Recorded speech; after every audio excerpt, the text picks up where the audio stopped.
Periodic property of elements. An element is a fundamental substance that cannot be broken down by chemical means to simpler substances. There are 118 known elements. 83 elements are stable in nature, 7 are radioactive, and 28 are man-made. Additional elements are being created, so these numbers may change depending on where we are with the creation of these new elements. So the symbols of elements. Symbols either have one or two letters. If one letter is used, it is capitalized. If two letters are used, only the first letter is capitalized.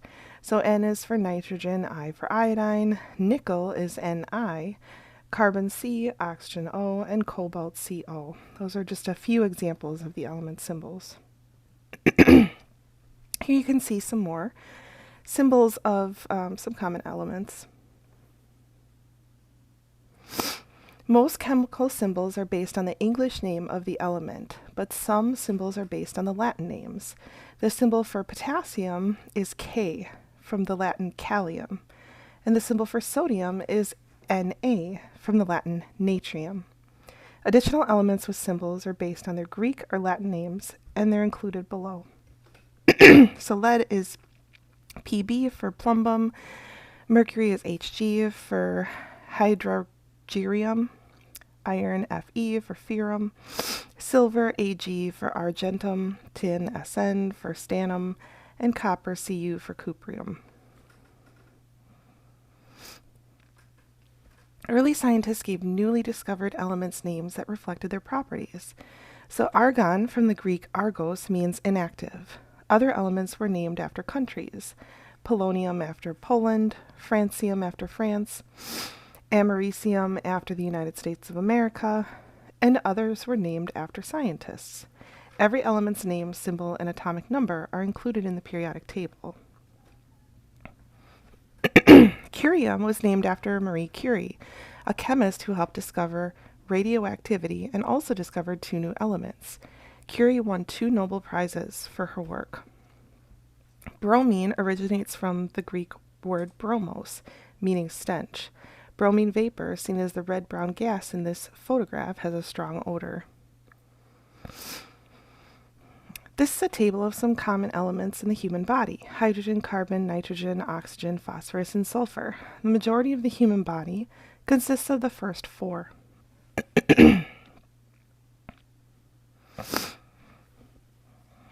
How atoms of elements differ from one another. So elements are defined by their numbers of protons.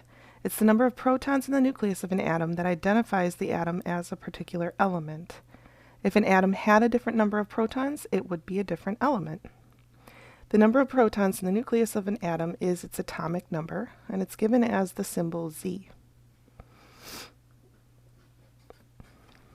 So this is a diagram of the periodic table of elements.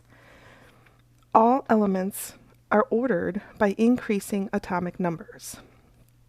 So here we go, hydrogen right here. Hydrogen has an atomic number of 1, and that means that there's 1 proton in the nucleus of hydrogen. All the way over here, we have helium. Helium has the number 2, and 2 means that there are 2 protons in the nucleus of that atom.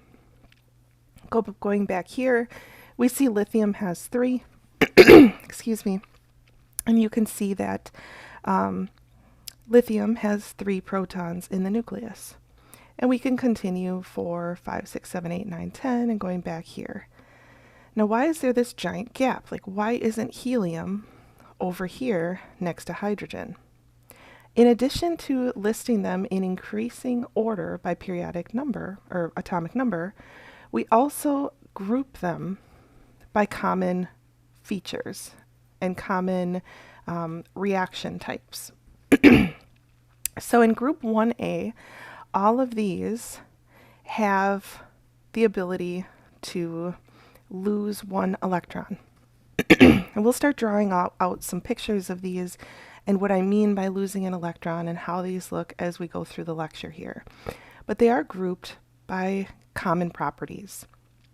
So helium is all the way over here because it's non-reactive, just like all of these that are listed under it. If we would put helium over here, it wouldn't make sense because beryllium is definitely reactive. Magnesium is reactive. Calcium is reactive. All of these have the ability to lose 2 electrons, forming molecules with other types of atoms. So helium has to be over here due to the properties being similar to everything beneath it. When we look at what is listed, what information is listed in the periodic table, we see the chemical symbol, like they're giving beryllium as an example. You see beryllium is Be. We also see the atomic number on the top, and remember the atomic number is the number of protons in the nucleus. Down here we have the atomic mass, and the atomic mass is the number of protons plus neutrons in the nucleus. It's the relative mass of the atom. And if you recall from previous lectures, we know that the mass of the electrons is essentially negligible. So we count that atomic mass as the mass of the number of protons plus the number of neutrons. So just by looking at this, we can say that in an uncharged atom of beryllium, beryllium has 4 protons in the nucleus. And because it's uncharged, it also has 4 electrons in the electron cloud. We can also say that beryllium has 5 neutrons. How did we get that? Well, we have 9 as the atomic mass, and since the atomic mass is the protons plus neutrons, and we know that the protons are 4, we take 9 minus 4, and that leaves us with the neutrons. Physical states of the elements. So most elements are solids at room temperature, but some are gases. So the noble gases, and then nitrogen, oxygen, fluorine, and chlorine are gases. 2 are liquids at room temperature, mercury and bromine. And the elements in the periodic table can then be broadly classified as metals, nonmetals, and metalloids. So everything highlighted in yellow here, these are all metals. So the majority of the elements on the periodic table are metals. Nonmetals are highlighted in green. So you can see hydrogen over here, and then all of these over here are nonmetals. Metalloids would be in here, and those are in the middle. They kind of follow a zigzag pattern down the periodic table on the right-hand side. So metals are lustrous, malleable, conduct heat and electricity, ductile, they have a high density and high melting point. So they're bendable. So when we bend them in half, they don't just break, they bend. Nonmetals are dull if they're solid, brittle if they're solid, so if we bend these in half, they're going to break. They're poor conductors of heat and electricity. They're non-ductile, so we can't form them into different shapes. Have a low density and low melting point. So in this diagram here, it's some iodine crystals, so that's one of the solid nonmetals, but we do have a lot of nonmetals that are gases.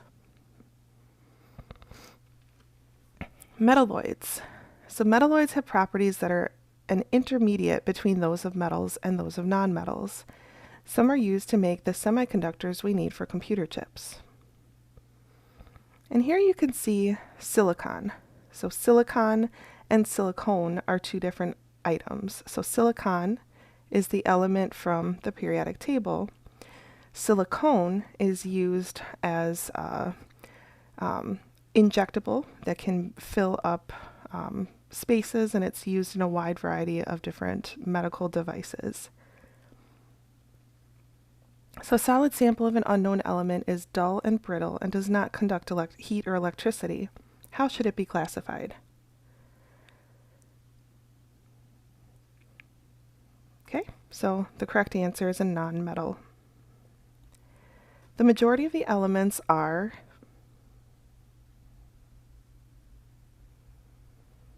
metals. Which is not a metalloid? Aluminum.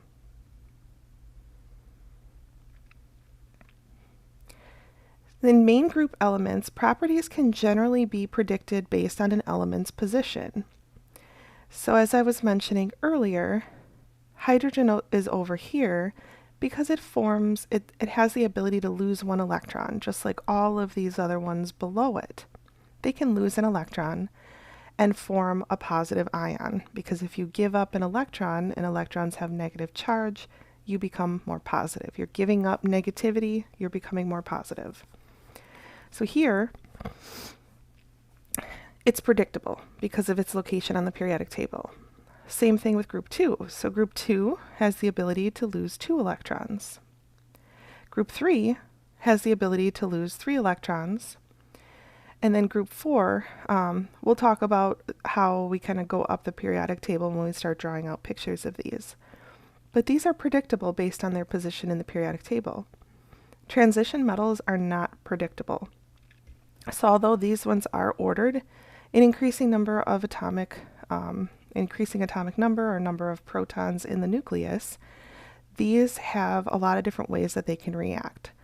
Some atoms within here have multiple things that they can do. So they can have different charges when they form ions and so forth.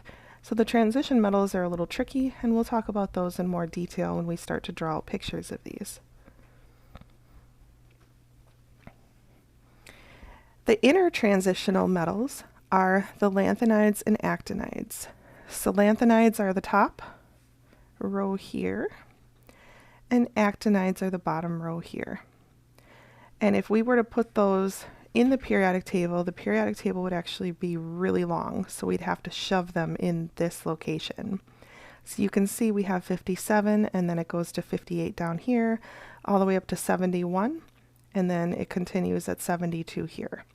So we'd have to put it in here. That would make, visibly it would not fit on a sheet of paper. So that's really the only reason why we write it down here.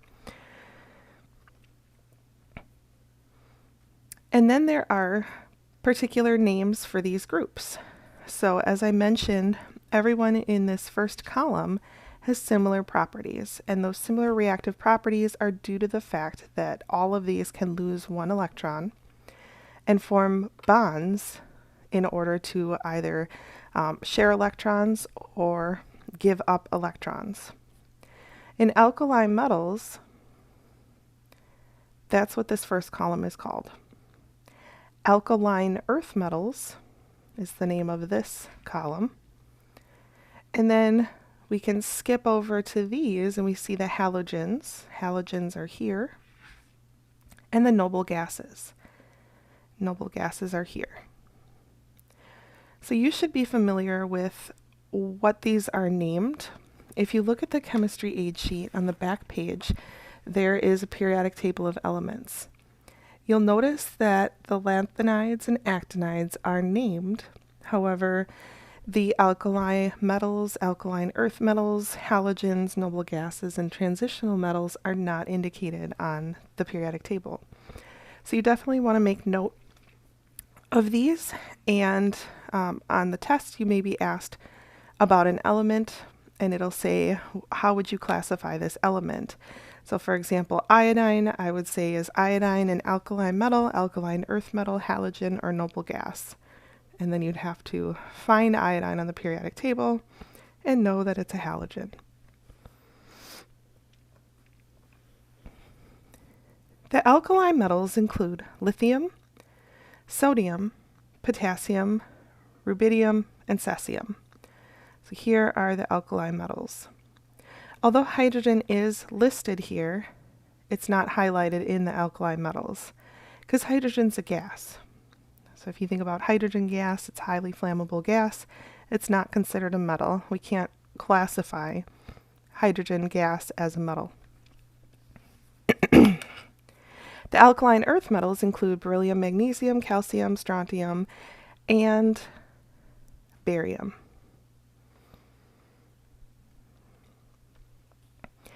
The halogens include fluorine, chlorine, bromine, iodine, and astenine. Noble gases include helium, neon, argon, krypton, and xenon.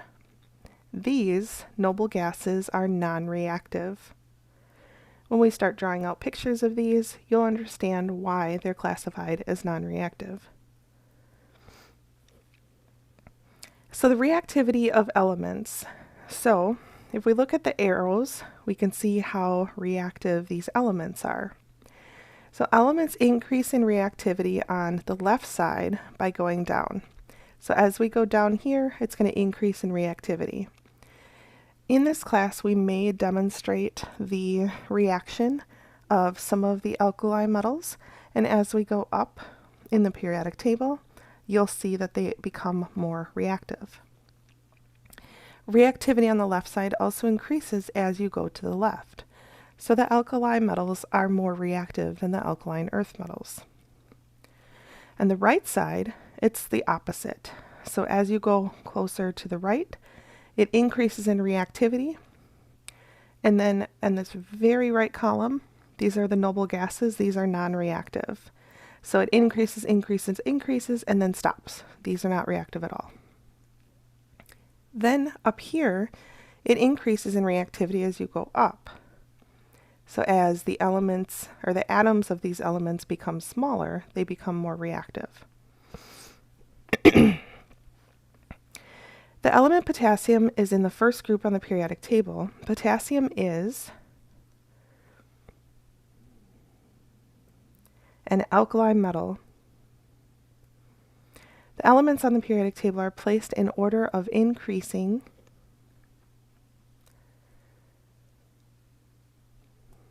atomic number. Which of the following metals is not a solid at room temperature?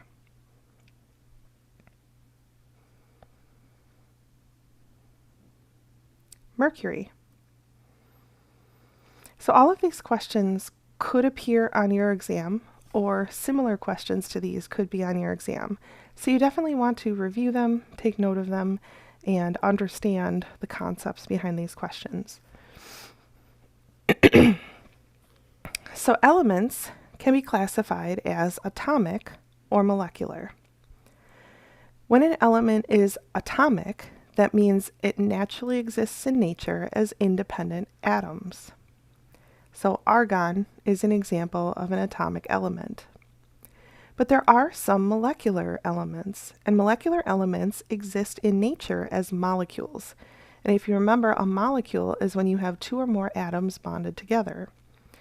So this is showing an example of nitrogen. So nitrogen naturally exists in nature as N2.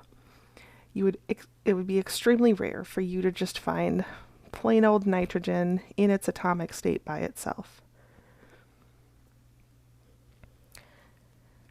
So the elements where the atoms exist as molecules are known as diatoms. So there are diatomic molecules, and each one of the diatomic molecules contain exactly 2 atoms. And there's 7 diatomic elements: hydrogen, nitrogen, oxygen, fluorine, chlorine, bromine, and iodine. If you think about oxygen, and when they talk about oxygen, kind of like when they talk about water they call H2O, oxygen is O2. And you may or may not have heard that before, but oxygen is just known to be O2. The molecular formula for oxygen is O2 because oxygen is a diatomic molecule. You would rarely find oxygen just O by itself out in nature because oxygen is really unstable by itself. It prefers to have another atom linked to it.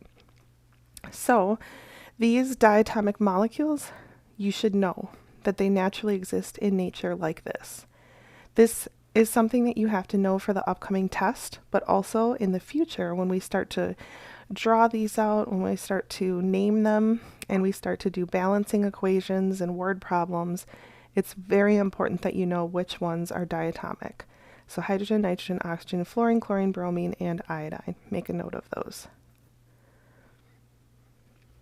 So which of the following is not a diatomic element? Carbon. Which of the following nonmetals is not reactive?